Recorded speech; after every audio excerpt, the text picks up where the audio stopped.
Hey everybody, welcome back to the channel. The balance changes for the March 2023 update were so extensive that they got their own blog post. So here it is. It's the Ministry of Balance Reports, Buffs, Nerfs, and Commanders. Welcome to the Ministry of Balance for the March 2023 update of World of Warships Legends. We have a bunch of changes coming this time, including updates to some commander skills. Spoiler alert, Go All Out got slashed. Well, I think some people will be not that thrilled about that. We're also making the first pass on Tier 8 ships, bringing up some of the lesser performing ships like Maine and Ibuki and toning down the impact of the top performers. All right, so let's get into it. First up is the Maine, and it's listed under buffs here. Maine has been fairly underwhelming for many players, and she hasn't been performing well overall. We've decided to significantly improve her survivability by increasing the HP of her hull while reducing the amount of HP in her individual components. This will make her a tougher target by enabling her to absorb more fire while taking less damage. However, some of her modules may be easier to disable now. All right, so first, they're going to cover the HP for the stock hull, and it's been increased up to 72,000, while the bow HP has been reduced down to 3,800 from 12,500. I think it explains down below why this is still listed as green, even though the amount has been reduced. That looks like a nerf, not a buff, but I think they're considering it a buff, and we will find out down below. Casement HP is now 9,800 instead of 33,000. Stern HP has been reduced. Citadel HP has been reduced.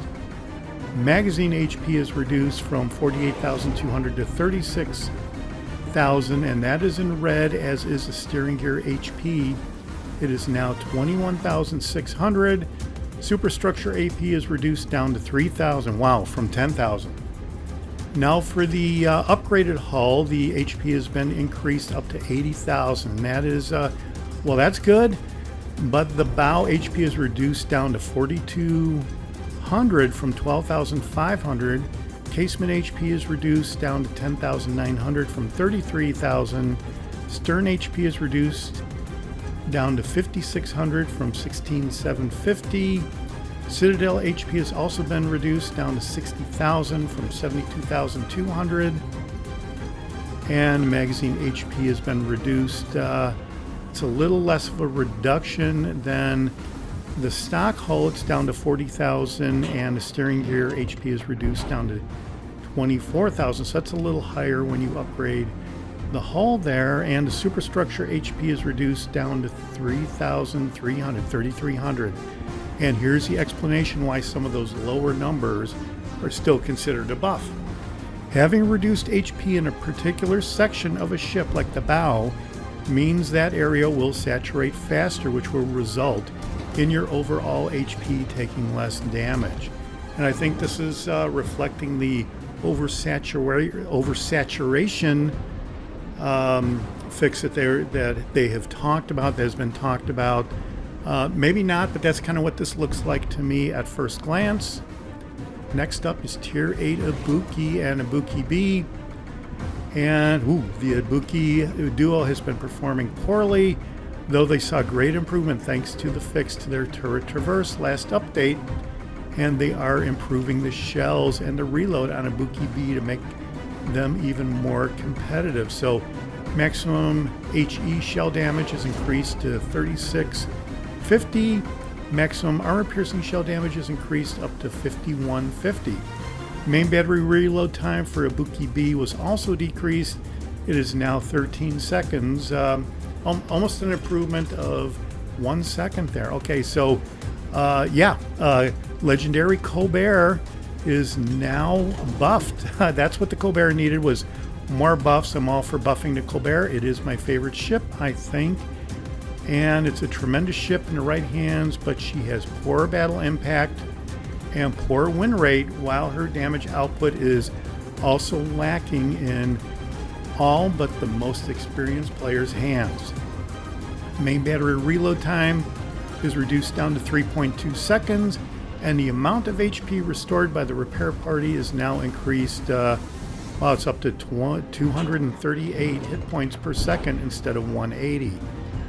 And I would have, you know, okay, so the Colbert is probably the most fun ship for me to play because I'm flying around like a maniac just trying to start people on fire and daring people to, well, basically blow me out of the water. And even though I think I have a good match, what I find at the end of the match is, yeah, I guess I would have a poor battle impact because I'm doing that, and probably a poor win rate. So I think this kind of characterizes what happens to me a lot of times. But for me, it's probably the most fun ship to play in the game at the moment anyway. Next is the improved German secondary guns. And as promised, they're fixing the German secondary guns that had legacy HE penetration characteristics. After this, all German medium and large caliber secondary guns will have the correct HE penetration values. The most impacted ships are the German battleships and battlecruisers from Tier 6 to Legendary Tier, and specifically it's the 5.9 inch 150 millimeter secondary guns. HP penetration has been increased up to 38 millimeters. It was 37. And the 5-inch 128 millimeter secondary guns, the HP penetration is increased up to 32 millimeters now. It was 31. Wow, so that's kind of significant maybe for the Colbert, which I think has 32 millimeter armor on the bow. Huh. Okay, all right, now we have the Nerfs, and they are a sour pill in many ways, but let us assure you that in every case in this update, the impacted ships have been overshadowing their peers in several ways, especially the Prinz Rupprecht and the August von Parseval. Oh boy, the von Parseval is getting nerfed again. Prinz Rupprecht is getting brought down a notch, but not too badly, and basically the main battery reload time has been increased up to 32 seconds. It was 30. Secondary battery reload time has been increased up to 3.5 seconds. It was 3.4 for the 4.1 inch guns, and the 5.9 inch guns now has an 8-second secondary battery reload time. All right, next is Prinz Heinrich, and the ship is leading the tech tree at Tier 6, standing head and shoulders over the others.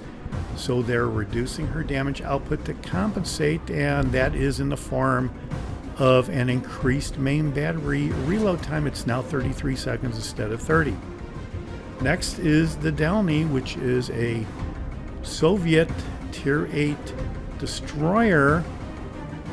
Delny is proving to be a tricky ship, and we're aiming to reduce her overall damage output without changing her main battery firepower. And this is in the form of maximum torpedo damage has been reduced, is now 14,400. It was 15,100. Torpedo launcher reload time is increased up to 140 seconds from 129 seconds, and the torpedo speed has been reduced to 60 knots. It was 65 knots, and the torpedo detectability range has also been reduced from 1.2 kilometers. Now it is 1.1 kilometer. All right, now the August von Parseval nerf. It is receiving nerfs after reigning over Tier 7 carriers for a long time. These changes will reduce her damage output and longevity in battle. Maximum bomb damage is reduced down to 6,100. For her stock hull, it was 6,200. And for the upgraded hull, that bomb damage is now 6,800 instead of 7,000. Torpedo damage is now 5,133 instead of 5,600. And the hangar size for both armor-piercing and torpedo bombers is now 14 instead of 15. Well, in a way, that's kind of a buff because you won't lose as many aircraft if you don't do any pre-dropping. So, okay, anyway, take note. Commander skills. This update, we're adjusting many skills, particularly some of the French inspirations. Some are being improved and some notable destroyer skills are being changed up. Here are the buffs, and generally applying these skills has resulted in reduced win rate for most players. We've decided to increase their effectiveness. I guess the note there is I can tell when you selected a skill. Okay. Incendiary, base trait of Louis Fournet, and the maximum HE shell damage buff has been increased from 4% up to 6% here on his base trait. All right. Expeditious, base trait of Émile Guépratte, and the battleship speed buff has been increased up to 6.5%. Mortar skill.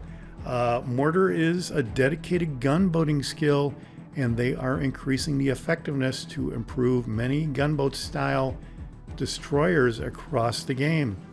So the shell damage multiplier has been increased from 2.5, 5, 7.5, and 10%. It is now, well, that's kind of a big increase. It's now 6 instead of 2.5, 8.3 instead of 5, 10.66 instead of 7.5, and 13% instead of 10% there at a maxed out skill. Wow, okay. Cloudy Daze skill, we've reduced the trade-off impact of the Cloudy Daze substantially, and basically the engine boost cooldown time, dispersion time, and deployment time have all been reduced, and the cooldown time is now 5, 10, 15, and 20%. The dispersion time and deployment time is now 5, 7.5, 10, and 12.5%, where it says here that it used to be 20%. All right, reaching out skill. We've reduced the skill to have greater focus and application for destroyers. The auxiliary buff to secondary battery range has been replaced with a buff to destroyer main battery reload, and the skills icon has also been updated to reflect this change. Previously, the skill increased the main battery and secondary battery range by 8%. Reaching out will now increase the main battery range by 8% and reduce the main battery reload by 1.5 to 2.5 and 3%.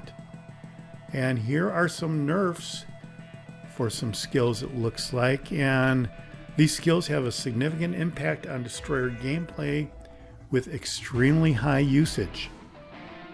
All right, powder keg, base trait of Philippe Auboyneau. And Philippe Auboyneau has been performing extremely well among the French destroyers, so we're reducing the effectiveness of his base trait, which is HE shell damage buff for destroyers. Is now, the range is now 0.175% up to 3.5%. You can see that in the picture there. And 3.5% is at rank 16 legendary 4. It used to be 0.25 1/4% up to 5%. So that's kind of a significant reduction right there. Okay, perceptive skill. Thanks to this skill's ability to show the direction to the nearest enemy ship, it's proved to be very strong for hunting down or avoiding enemy ships. And so what has changed is the incoming damage to your destroyer has been reduced. It is now 0.75% all the way up to 3%, where it used to be 2% to 5%. So, all right, yeah, the lower range there, that is kind of a bigger reduction compared to what it used to be. Twist and track has been nerfed, and thanks to the skill's ability to show the direction of the nearest enemy ship, it's proved to be very strong for hunting down. Yeah, these two skills were changed to provide a bit more variety since their former stats made them a default pick. And its destroyer's gun traverse speed buff is now 0.5% at the lowest range, all the way up to 2%, where it was 0.9% all the way up to 3.5%. So that's almost a 50% reduction in this skill is what it looks like. Maybe 40, 35%. It's kind of a big a big reduction there. And Go All Out is the last skill that they're going to mention, and it is a skill that lives in infamy. It's getting dramatically reduced in effectiveness, as it was tremendously powerful, and we received many requests to reduce its impact. You'll be able to use this skill more often, but its effects have been cut in half. I actually didn't think the skill was all that useful, but okay, I'll take note and maybe I'll give it a try. And here, the detectability while the engine boost is active is now, the range is 2.5% up to 10%. If that skill is fully upgraded, it used to be 5% to 20%, and that is a big reduction in detectability while the engine boost was active for like a minute and a half or whatever that was. And the engine boost cooldown time modifier was 50%, and now it is 25%, and the range is 25% through 35%, depending on the range that the skill is ranked at. So that's that little pie icon next to the skill. It's either empty, as a quarter full, half full, 3/4 full, or completely full, and that's what that range is.